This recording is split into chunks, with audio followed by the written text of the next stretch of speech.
Hi, my name is Thomas and this is a guide on how to build a website with Coralite. We'll start from the very beginning and then work our way up to more advanced features. The first thing we need to do is install it within our project directory. I've created a directory called my Coralite site. I'm going to init, npm init this directory, which adds a package.json. And next we're going to install Coralite as a dev dependency. Save dev. All right. So the next thing we need to do is add a script, because Coralite is a command line tool which allows us to construct or build our web page. One thing we need to do is add a experimental feature within Node, because Coralite depends on this. Next, we're going to run the Coralite from the location of this directory, which is in Node modules. So it's quite long, but that's something that it needs to happen until this is no longer experimental. Next, we have to add some required options to get Coralite to build modularized pages. We have to have a location for our templates, so we use the -t directory where our templates will be. I'm just going to use src templates, and pages where our web pages will be built, which use the templates. And finally, -o is the output. I'm just going to say dist, so the distribution of our web page. So next, we're going to create these folders: src, templates, and pages. We will create a simple page and we'll call this index.html. Because Coralite uses HTML modules, your templates and your pages are all going to be native HTML. There's no extra plugin that needs to be installed for extra custom syntax or anything like that. It's all just regular HTML, CSS, JavaScript. Okay, so our page will need the standard markup. So we're going to start with a very simple component, a reusable template. Templates are use custom elements, so the naming convention of a custom element. And in this case, I'm just going to create a header. I'm going to create the header template inside our templates directory. So the name of the file is it can be it's not related directly. The template ID is what defines the custom element name. So I'm just going to say Coralite header. In here, we're going to add our h1. And there's two ways to receive data in our templates. It's either through attributes. So from when you write your custom element, you can add some attributes, or slots. So the first thing we're going to look at is how do we utilize attribute values. And because we're not using JavaScript to build a web component, we're going to use a token system, which uses these double curly braces. And I'm just going to say title. And over here, we're going to add our title attribute. And we'll just say my header or my title. And we're going to run npm run build. All right, and then we have our output. So you see it gets converted to the result. Very simple. First step, we understand how we can transfer data. If we want to pass data that is more complex than a string, let's, for instance, some custom HTML, we can use an element called slot. It's the same concept of web components without the complexity of using JavaScript to compile them. The downside of web components is that you need JavaScript to initiate them. And here we can just render them out of the box and they come pre-rendered. Okay, we're going to add maybe a subheader but the subheader is going to have like some custom, like a custom paragraph. So that won't do anything at the moment because our template does not have a slot. So the place where that content will go. So if I run that, we'll see that we get the result. We can also have named slots. So let's say we wanted to have a complicated layout system where you wanted to put content specifically on the sidebar or the particular area of your component. You can use named slots. So I'm going to add another bit of content, and I'm going to add the slot name. I'm going to say like top nav, for example, nav links. Okay, and we can place this wherever we like. We put a slot, but we have to add the name attribute, top nav, I believe, and saving that, it should inject it on the top. So that's quite useful to have a consistent structure of your templates for each bit of content that you wish to put in. You don't really have to worry about what order they're in when you use your template. Okay, so next we're going to look into computed tokens. All this is static. There's no JavaScript involved, on our part to render it. But what if we wanted to receive some data but then transform it to something more readable? Okay, so let's say we have an author component. So the author component may have like the name and then the date of when this post was made. So we're going to add a Coralite author.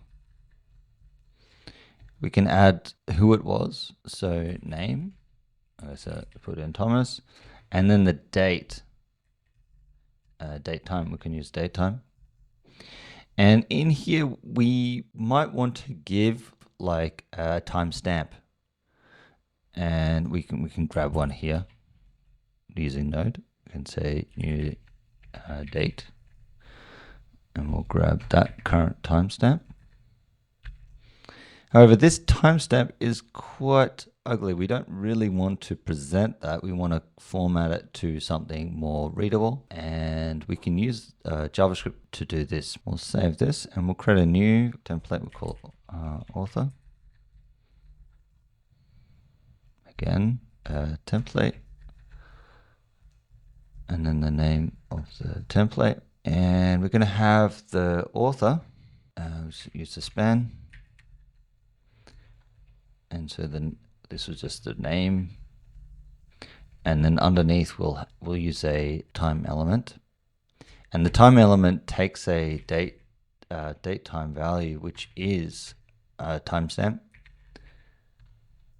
and then we're going to put in a custom date. Okay, so down here we can use a script tag. Must have a module. That's the type module, because we're going to do some imports in here. So define component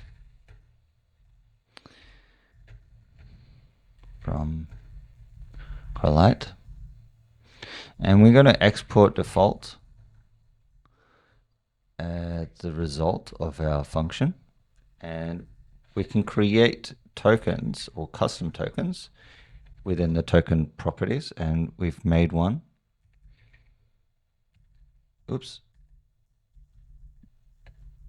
And these are functions, of course. They're going to compute values. They can be a string. In this case, we're going to return a new date or a custom date.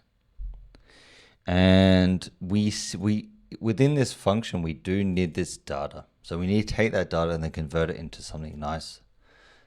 So we're going to import the tokens object, and that gives us access to any attribute value from the custom element. So if we're going to return a new date, I'm going to give it the date. So it was called date time. And we're going to convert this to a pretty date. I'm going to use en-au. And we're going to convert some of these to a different format. So weekday is going to be short. Year, that's just going to be digits. And the month, short. And day is going to be numeric, I guess. There we go. All right, so fingers crossed. Let's get out of this node and then build it. And there's no errors. And we should see we have the daytime and then our computed date. All right, so the next tool or useful tool that's available to us in Coralite is the ability to modify slots. Okay, so this is more advanced. Tokens will only return strings. So the idea is that you kind of just do your computation and then return a string. But slots, they receive more complex data. We'll go back to our header. Create a new like that, and then export default, define, and then finally slots. And we're going to modify the default slot that comes in. The default slot can receive any named slots, so the property names are related to the slot name itself. The default name is reserved for the default slot. The slot params are a simplified node tree. There are no methods. It's just the data that was retrieved from that slot. So you're going to have basic information like tag name and attribute values. Some of the nodes that you will receive are the text nodes, element nodes, and directive nodes. We're not going to traverse down all of the nested elements, but we're just going to add a custom class on the first list of elements. So if the node type is equal to tag, so if it is a tag, not a text node or a comment node, we're going to add a attributes property, which has all the attributes, and we do need to return the nodes that need to be rendered. In this case, the nodes are inline modified, and we're just going to return the original node list. You can return your own custom list of nodes and they will be rendered. And there we go. So let's have a look at the result. Maybe we'll see. There we go. So it added a class. Amazing. And so that gives us more control over what's actually been rendered consistently through your slots. One of the biggest problems with building static HTML is when you have, let's say, like a blog, and you have to make many pages of the same thing. Templates solve a lot of the problems in that case, but there's still an issue of aggregation. So if we have a blog, and we have the index of that blog, so the blog that shows a list of all the latest posts. If you have no way of aggregating all of that content, you would have to manually add those posts to this list by hand. But we can. I'm going to add the basic page, and we'll just call this blog. And we can add our header, title, blog, and we're going to add a new one called, or let's say blog, and we'll create a new template like that.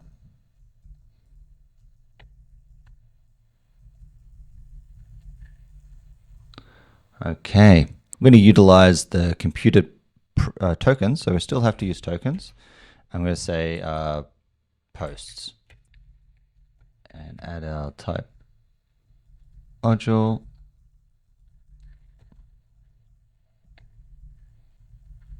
define component from Coralite, and export default again.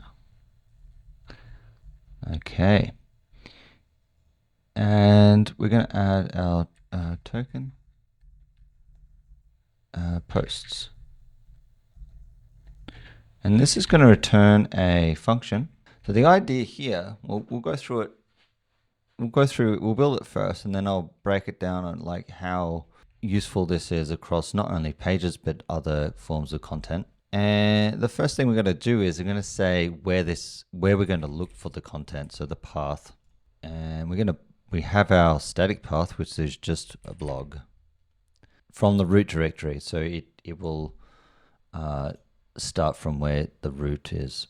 Okay, and we're going to say which template are we going to use to display the data. So we're going to create a new, Coralite post, and that's it. Just to have the basic features. And so we're going to create a new template. We'll just copy this one, and we'll just call it post or blog post. And we'll just add blog post like that, and blog post. Okay, we don't need the script anymore. Okay, so in here we have access to all of the metadata within documents. So generally with a static site generator or Jamstack, that metadata is like the part that breaks HTML or breaks a lot of formats, because it adds an extra level of metadata syntax, which is not compliant to those documents. But in HTML, we generally need metadata. And not only HTML, but files, they all have their own form of metadata. And the idea is that we can extract that data, and then all of those names of the metadata is available within the template itself. So we're going to create a post. We'll just copy this one, and we're going to change. We're going to say post 1. I'm going to change a couple of things. Post 1, and I'm not going to do anything else there. And above here, all the metadata is available, or meta tags. So the name is kind of like a token that will be available to us. So we're going to add a token, post 1. And we can also add my first post, and this will be just the description. So often, like with web pages, we do need quite a lot of metadata. We need like images if we're going to share it on social media, or even Google will pull out that image. So we have a lot of data that we can actually put in here, and we can also add our own custom data. So we can have like a relative URL. So that would be blog post 1 HTML, and save that and rename that to post 1. And I'll just make another one just for this demonstration, and just change that to 2, my second post, and that one to 2. All right, so all of this is going to be available in our template down here. So we're just going to make a simple A tag reference. We can put in our relative, and then we're going to put in our put in the H2 title, and then paragraph description. All right, we'll save that and see of the blog post. All right, so there we go. So an aggregation. And so that pulled any data from our metadata to display our posts. So if we run this in a browser, we should see we have, this is the front page. If I go to the blog, we can then go to our post and post 2. So there you have it. We have all of the parts of Coralite at this current point. Let's hope that you can make something great, and let me know if you've got any issues in the issues on GitHub.